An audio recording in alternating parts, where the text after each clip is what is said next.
Here we go. Have the black pieces. Haven't had black in a while. Nas 23.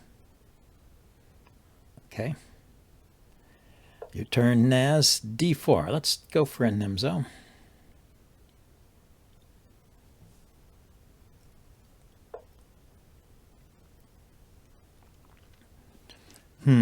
Okay. Doesn't want a Nimzo. Oh, he wants to put both knights out. That's interesting.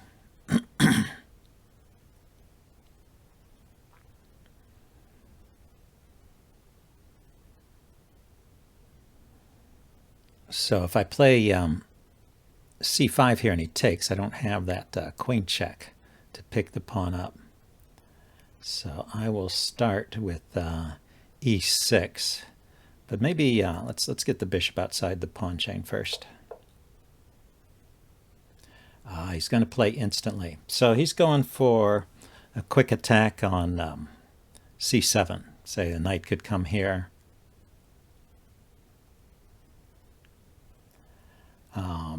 It's not too bad. But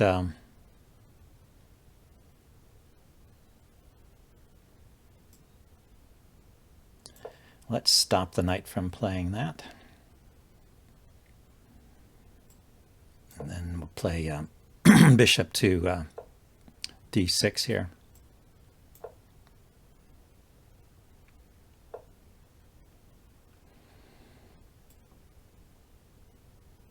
Okay, so I've got a very solid structure here, and if he takes my bishop, I'll just take back and it opens up this file against his king side. I don't have to castle on the king side in this position. I can castle queen side. He's got a solid structure too. Let's see if I can get my knight around somewhere interesting, maybe to c4. And I'm going to castle queen side here. He just took his queen off of the g-pawn. I was just noticing, there's this pin here, right? So let's go ahead and grab the pawn. Free pawn. Notice that white has taken no time. This is a 8-minute time control. He used up no time at all to get to this losing position. And I can castle here. I don't yet have to move because unless he can move his bishop with tempo. Well, he can move his bishop with tempo, right? He can play bishop takes h3. I take back and then he can take the knight. So let's just retreat.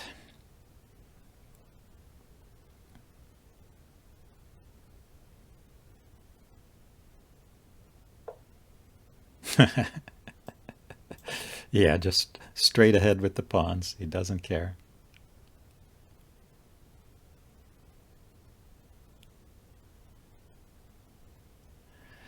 It's maybe a bit slow, but I can put the king to b8, the rook to c8, and then play c5 and open up the c file for my rook. It might be another interesting way to play.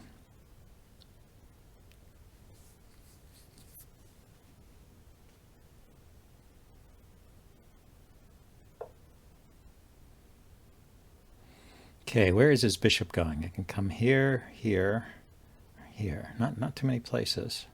He's just probably preparing to bring the rook over. Let's go ahead and scooch to the side like that.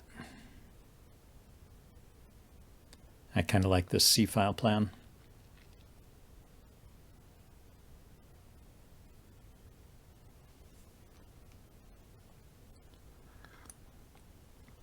Well, at least white has started to think. Now he's using some clock time.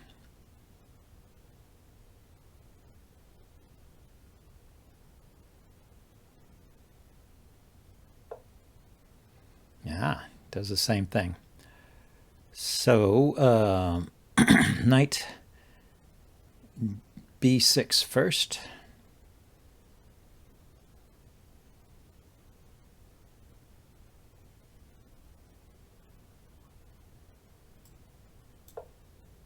Perhaps.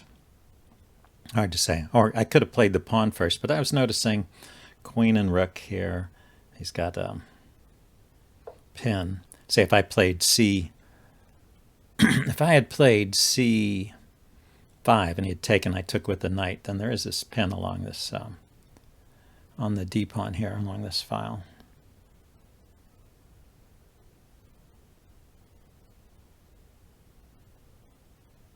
So how to make progress. Now the pin is not so bad, right? If I play my pawn up, he takes, I take with the queen. I have the rook opposite the file.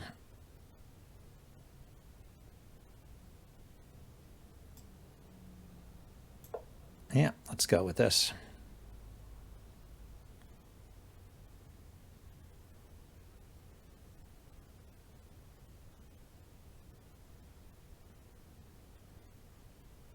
I have the rook on the D file and the queen on the C file. He can kick my queen with knight to... No, he can't. My knight is covering that square. Knight to A4. And he can't play... So he decides to, step his queen aside, get away from potential trouble there. So how can I make progress here? And I could bounce my knight around, bing, bing, bing, and get it into, so knight to C8 to E6, or D6, C8, D6, E5, E4.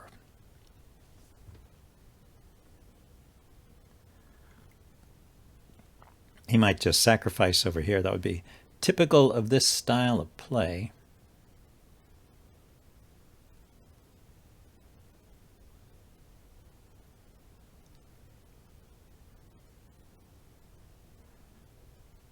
See, if I put the knight here, he takes, I take, bishop takes.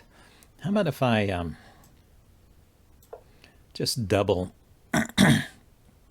on the D file here?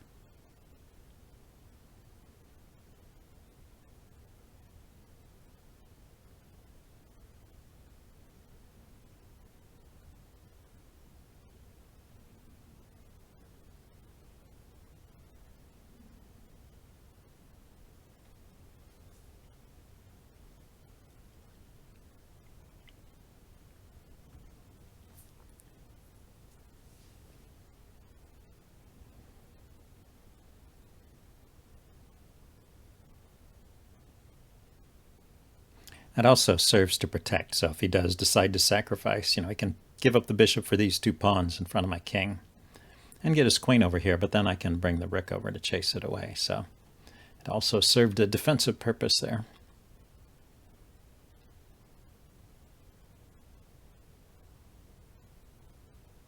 His knight can't really get into the game. I'm covering this square, this square, this square, this square.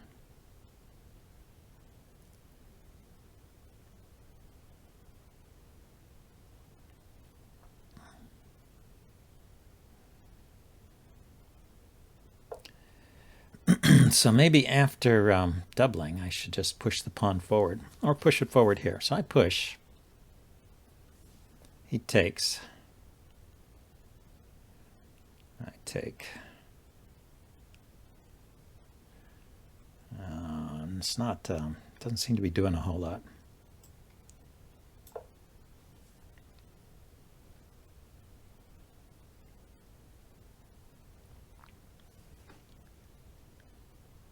He does have to take because I'm hitting his knight. Oh, he can move his knight with tempo on my queen. He doesn't have to take. So I push. Okay, let's step away from the discovered check there. I'm setting his queen up on the diagonal against my king.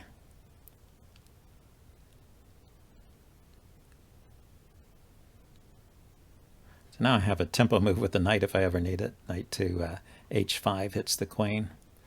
Knight to E4 hits the queen as well. Yeah, maybe now it's time to bounce this knight around to the E4 square. Okay, but we should consider the active moves here. Pawn to D4. The knight moves to attack my queen, I take it. The knight moves to attack my queen here, I take it. And then after he takes back, I take the pawn. So he will take. And I can take with the rook or the queen. Maybe rook takes and then go after this weak pawn over here. It's nice that he doesn't have a dark squared bishop, so I can put my pieces on a dark diagonal like this. The rook and queen lined up on a dark diagonal would be dangerous in many situations. But here it seems to be okay.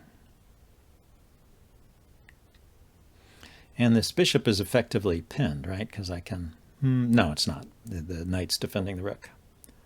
Now it's pinned, but he's chasing my rook away, so let's respect that. Where should the rook go?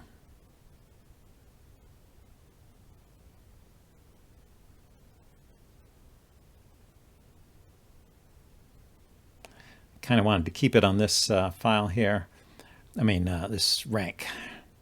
But doesn't have many good squares here. So I'm going to drop back. Maybe here. The bishop can hit it there. But it could swing across.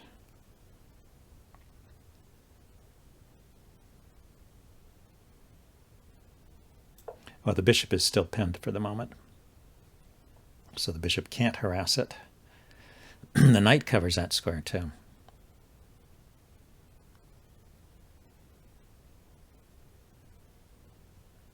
He could just put his knight back. He could put his knight back.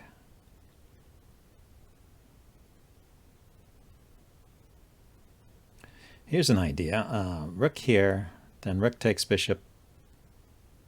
Oh, he could take with the queen. I was just thinking if I got rid of that,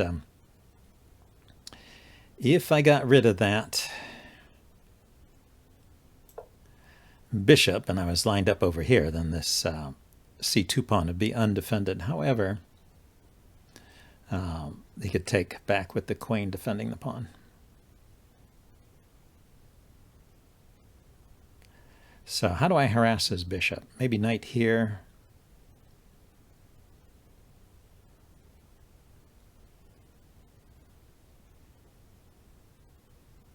Yeah, the squares that attack the bishop are covered. He's got good coverage on those squares.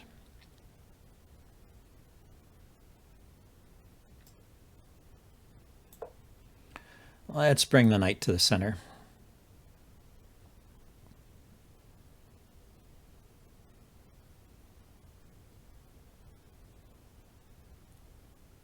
I guess he will trade here. I don't know what else he can do.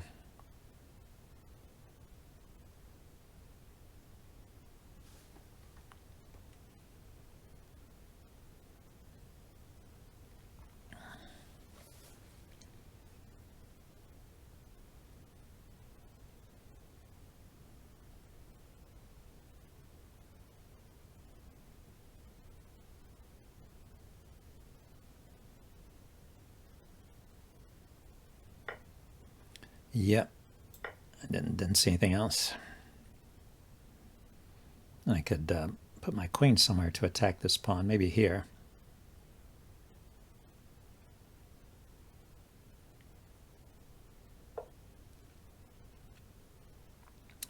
So the bishop dropped back. So that means I can move my knight with check. Oh no, he's defending the rook. There's no pin anymore when the bishop defends. His queen also is defending there. Looking at the f-pawn there.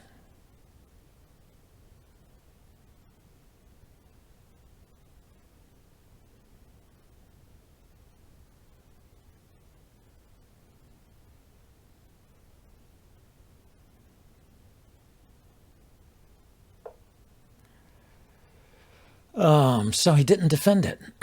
Should I just take it? Go for this endgame? So queen takes, knight takes, rook takes. And then he has to move his bishop. So his bishop moves. And yeah, I've got a great knight there. I can defend with a pawn. That looks like a winning position to me.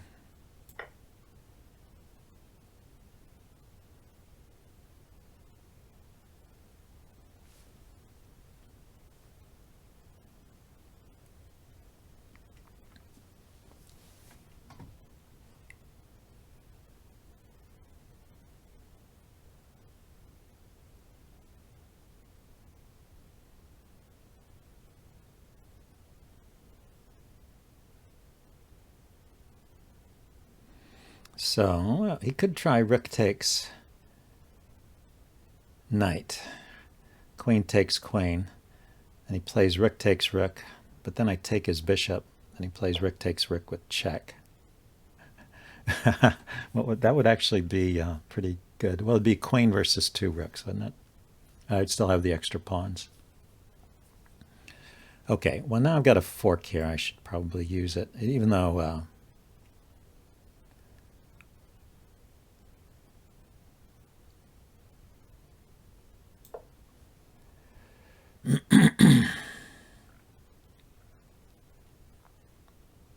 he can take the rook again, because he gets a second rook with check. So he takes the rook, I take the queen. He takes with check, I move the king. That's just a queen for 2 rooks. So it's simplest if I just take back with the rook.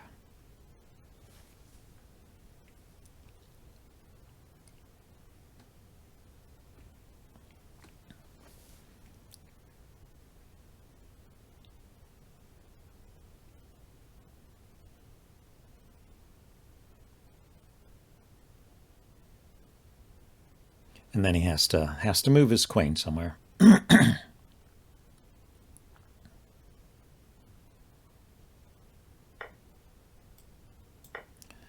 So we'll do that. I'm gonna play that since I already calculated that. There are other opportunities we'll find out in the postmortem. But we're getting down on time, so you don't want to let it all go down to nothing. It's nice this knight here is covering the f1 square, so the rook can't harass my... can't harass me so easily. Okay, so...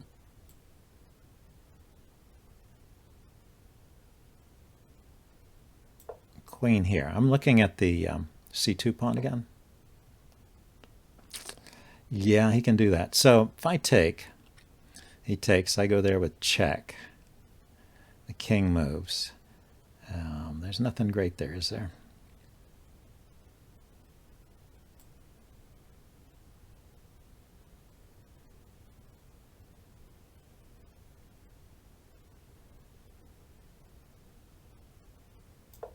Okay, let's get away from get away from those pins and things. Yeah, I figured he was going to come there with his knight. His rook. That made sense. The fork here I'm thinking about. He can play his rook up here. Drop the queen back.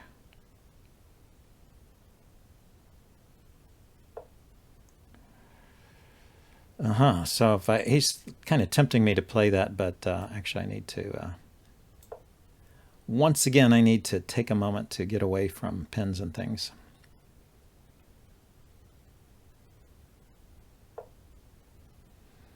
So that's okay, right? I can move my knight.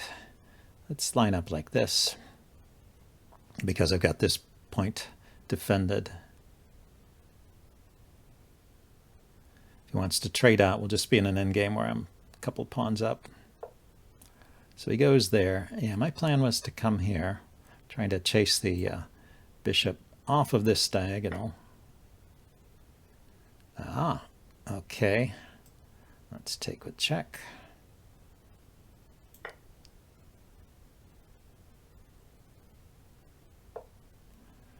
Let's bring the knight in and threaten mate.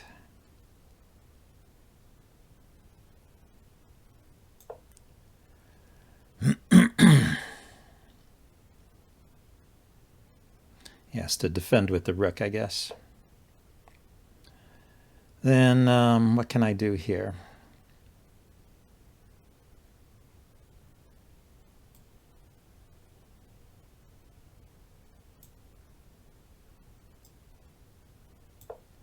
step up and attack the bishop. The bishop is hitting my knight here. So he had another choice I didn't see, but he could have played bishop takes knight there. So we get it here.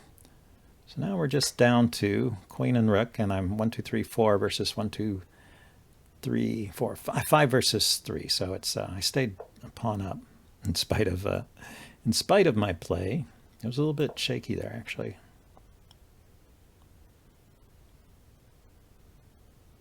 Or so it seemed to me.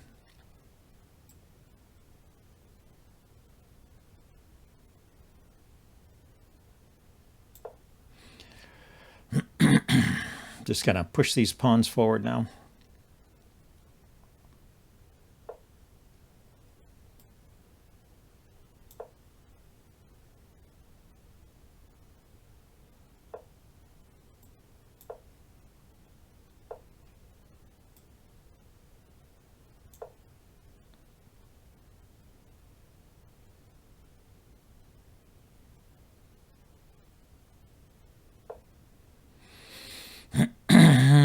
Okay, let's see if he wants to trade rooks and win a pawn. He doesn't. Okay, let's go here.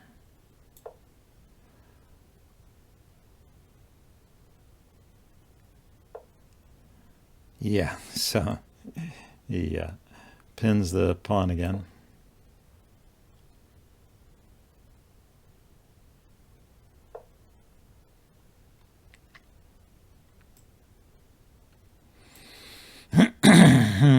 So the check here is a bit annoying. If I go there, he's got to check here, I guess.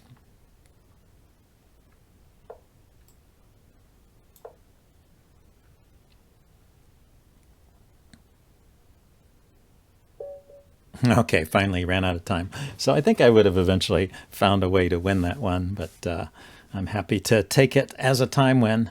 I was certainly better there, but well, we can check out in the postmortem the more efficient way to handle that. See you guys later. Bye.